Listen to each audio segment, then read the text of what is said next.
Communication methods. What are communication methods? Communication is a soft skill that is used to share information from one person to another. Why they are important.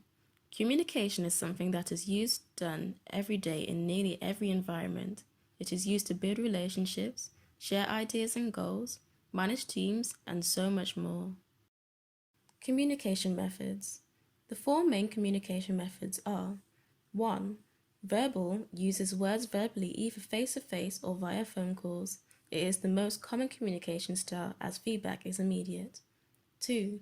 Nonverbal sends information without the use of words, which can be intentional or unintentional. This is mostly shown through the use of body language, gestures, eye contact, and through vocal pitch. Continued.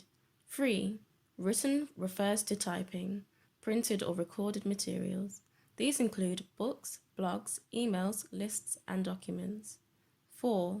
Visual enhances written communication greatly with animations, logos, colors, illustrations, graphs, and charts.